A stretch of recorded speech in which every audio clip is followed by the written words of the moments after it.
Dear students, पिछले दो videos में हमने दो टेलीस्कोप डिस्कस किए, एस्ट्रोनॉमिकल एंड टेरेस्ट्रियल। एस्ट्रोनॉमिकल में एक ड्रॉबैक था कि वो ऑब्जेक्ट की जो फाइनल इमेज बनाता था वो इन्वर्टेड बनाता था, पर जब हमें ज़मीन पर चीज़ों को देखना होता है तो हम उनको सीधा ही देखना चाहते हैं। इस ड्रॉबैक को दूर किया था टेरेस्ट्रियल टेलीस्कोप ने। उसमें हमने क्या किया था, एक तीसरा लेंस यूज़ किया था जिसने ऑब्जेक्टिव की जो इमेज बनी थी उसको विदाउट मैग्नीफिकेशन के इन्वर्ट कर दिया था। इसका रिजल्ट ये हुआ था कि जो फाइनल इमेज हमें मिलती है वो ऑब्जेक्ट के रेस्पेक्ट में इरेक्ट हो गई थी, यानी कि सीधी हो गई थी, वो हमें सीधी दिखने लगी थी। पर इस टेलीस्कोप में भी एक समस्या ये थी कि तीसरे लेंस का यूज़ करने के कारण इसकी ट्यूब लेंथ बहुत बढ़ जाती है और इसका साइज़ जो है वो बढ़ जाता है। अब तीसरा जो टेलीस्कोप है गैलीलियन, इसने दोनों ही चीज़ों का सोल्यूशन किया। मीन्स इस टेलीस्कोप में हमें ऑब्जेक्ट के रेस्पेक्ट में फाइनल इमेज जो मिलती है वो सीधी भी मिलती है और इसका साइज़ बढ़ता नहीं है बल्कि कुछ कम ही हो जाता है। देखिए गैलीलियो ने कैसे टेलीस्कोप बनाया। जैसा कि यहाँ पर नज़र आ रहा है, गैलीलियन टेलीस्कोप में ऑब्जेक्टिव जो होता है वो तो कॉन्वेक्स लेंस ही होता है, मगर जो आईपीस है, जो आँख के पास वाला लेंस होता है, वो कॉनकेव होता है। तो ये है हमारा ऑब्जेक्टिव जो कि कॉन्वेक्स लेंस है और इसकी फोकल लेंथ को हम हमेशा की तरह कहेंगे FO। ये है हमारा आईपीस जो कि एक तरह का कॉनकेव यानी कि डाइवर्जिंग लेंस है और इसकी फोकल लेंथ को हम कहेंगे FE। अगर विद साइन हम शो करना चाहें फोकल लेंथ को तो कॉन्वेक्स की पॉजिटिव होती है और कॉनकेव की नेगेटिव होती है। इन दोनों के बीच की लेंथ को हमेशा की तरह चेंज किया जा सकता है और उसको हम कहा करेंगे ट्यूब लेंथ। तो यहाँ से और यहाँ तक की जो डिस्टेंस है, दोनों लेंसेज के बीच की डिस्टेंस, इसको कहते हैं ट्यूब लेंथ। अब देखो कैसे काम करता है और कैसे सीधी इमेज बना पाता है, इसको हम डिटेल में समझें। यह है हमारा ऑब्जेक्टिव और इस पर लाइट रेज गिरती हैं ऑब्जेक्ट से आने वाली। ऑब्जेक्ट है कहीं पर इनफाइनाइट पर और इसलिए उससे आने वाली लाइट रेज जो हैं वो पैरेलल हैं और एक बहुत ही छोटा सा एंगल इस ऑब्जेक्टिव पर बना रही हैं। इस एंगल को हमने कहा है अल्फा। अब जैसे ये वाली लाइट रे जो है वो ऑप्टिकल सेंटर से पास हो रही है तो विदाउट डेविएशन गुजर गई है, इसका रिफ्रैक्शन हो गया है, ये मुड़ गई है, डेविएट हो गई है। पर इतना हम जानते हैं कि जब ऑब्जेक्ट इनफाइनाइट पर होता है तो इमेज बनती है इसके फोकल प्लेन पर। तो इसका जो फोकल प्लेन है वहाँ पर एक इमेज बनेगी। तो ये जो प्लेन है यहाँ पर इसकी इमेज हमने शो की है, तो ये इसका फोकल प्लेन है। So this is focal plane of objective. ये ऑब्जेक्टिव का फोकल प्लेन है, यानी कि लेंस से इसकी जो डिस्टेंस है, इस ऑब्जेक्टिव लेंस से इसकी जो डिस्टेंस है वो इसके फोकस लेंथ के इक्वल है, फोकल लेंथ के FO। तो इतना दूर इसकी इमेज जो है वो ऑब्जेक्ट की बनेगी, छोटी बनेगी, बहुत छोटी सी फोकल प्लेन में। तो ये तो बन गई इस कॉन्वेक्स की इमेज। तो इस कॉन्वेक्स ने किस तरह की इमेज बनाई है अगर हम देखें तो इमेज ऑफ ऑब्जेक्टिव, ऑब्जेक्टिव ने किस तरह की इमेज बनाई है। तो आप देख सकते हैं कि ये सच में ही लाइट रेज मिल रही हैं तो रियल है, इसके अलावा ये इन्वर्टेड है और स्मॉलर देन ऑब्जेक्ट है। अब क्या है, इस कॉन्केव लेंस को इस तरह से सेट किया जाता है, इनके बीच की लेंथ को इस तरह से सेट किया जाता है कि जो कॉन्केव लेंस है ये वाली लाइट रेज जो कि ये इमेज बना रही हैं इनके रास्ते में आ जाए।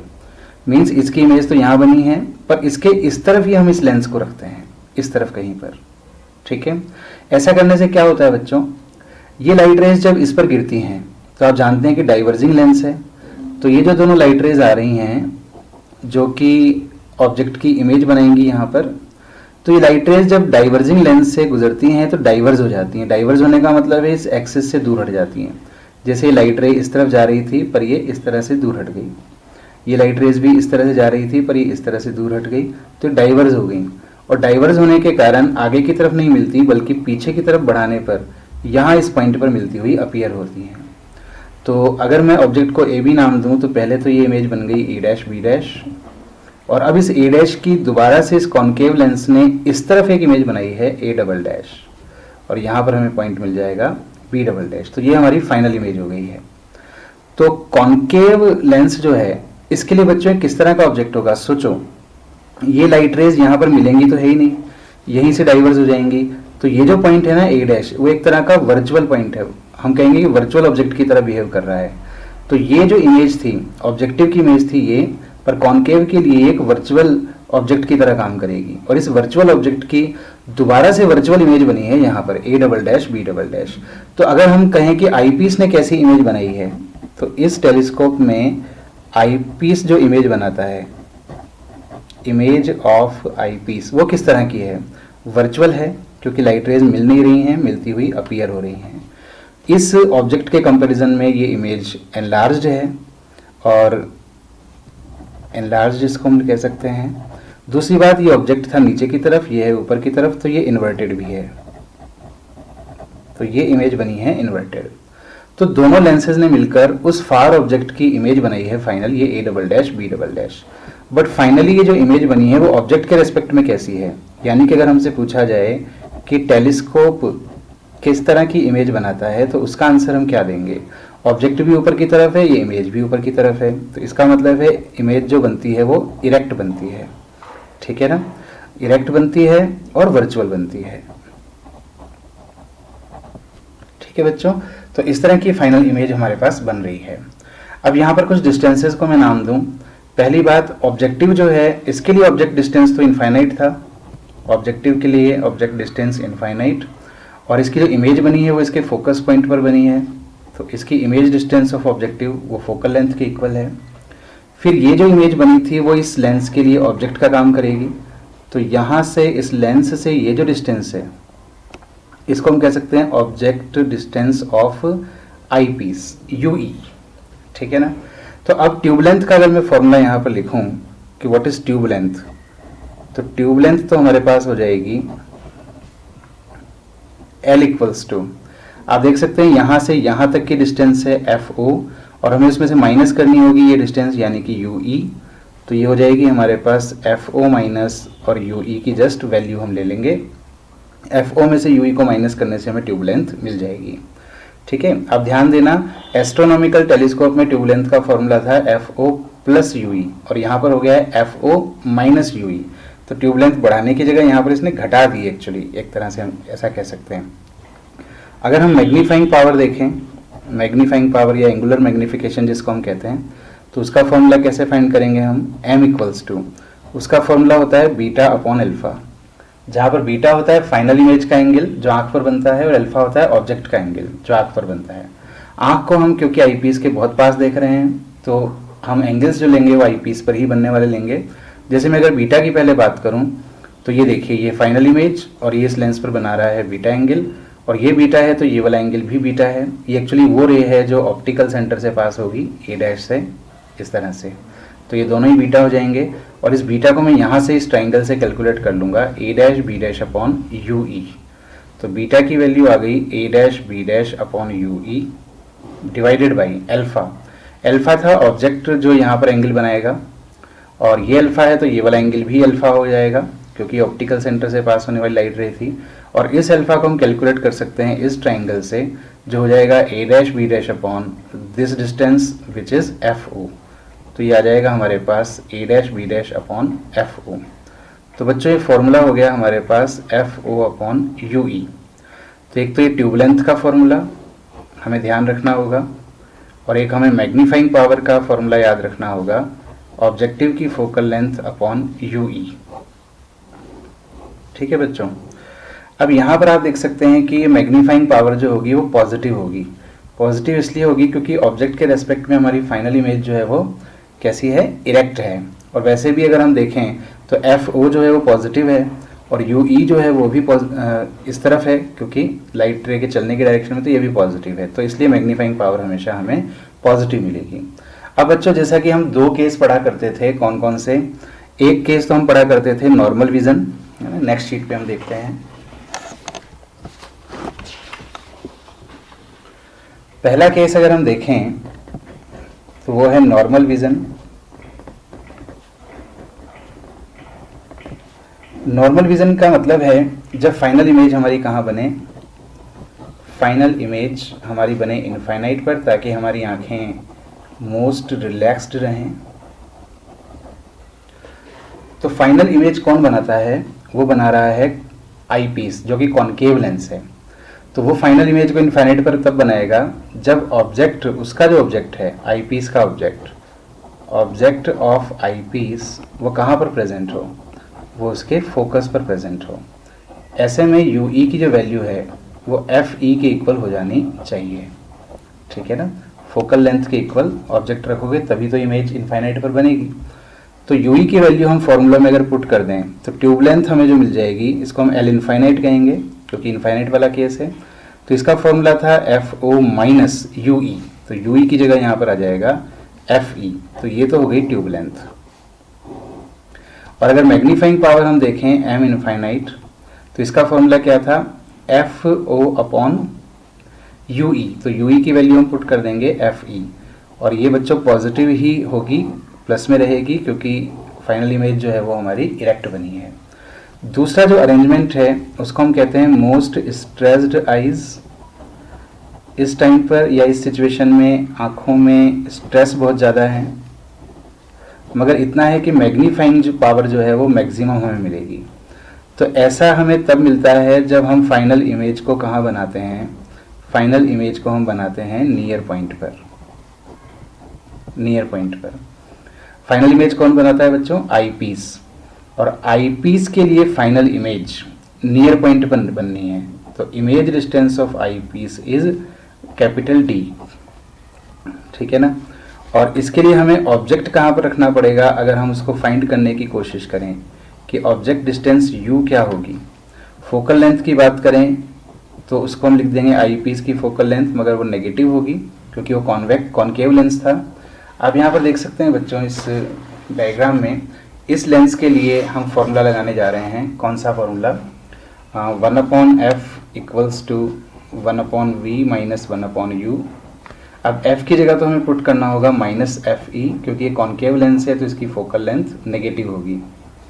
v की जगह हमें पुट करना होगा, यहाँ से इस तरफ ये d डिस्टेंस पर हमारी फाइनल इमेज बननी चाहिए, तो v की जगह हम -d पुट कर देंगे, -d, और u को हम यहाँ पर कैलकुलेट करना चाहते हैं। और अगर विद साइन भी वैल्यू पुट करें u की तो पॉजिटिव पुट कर देंगे, तो हमें सिर्फ वैल्यू मिल जाएगी u की। यहाँ से सॉल्व कर लें अगर इसको, तो 1/u, ये u e है, 1/u e equals to -1/d plus 1/fe। LCM लेकर सॉल्व किया जा सकता है इसको, तो d और fe एलसीएम आ जाएगा, और ये आ जाएगा हमारे पास माइनस का fe और प्लस का d। तो u e इक्वल्स टू हमें मिल गया df/d माइनस fe। तो u e की जस्ट वैल्यू मिली है हमें मैग्नीट्यूड, क्योंकि u जो है वो पॉजिटिव है, हाँ लेंस के उस तरफ था, ये था लेंस, और ऑब्जेक्ट जो है वो इस तरफ रखा है तो ये पॉजिटिव है, तो ये प्लस में ही है, तो ये वैल्यू हमें मिल गई df/d माइनस f। अब बच्चों क्या है, मैग्नीफाइंग पावर को कैसे हम लिखेंगे।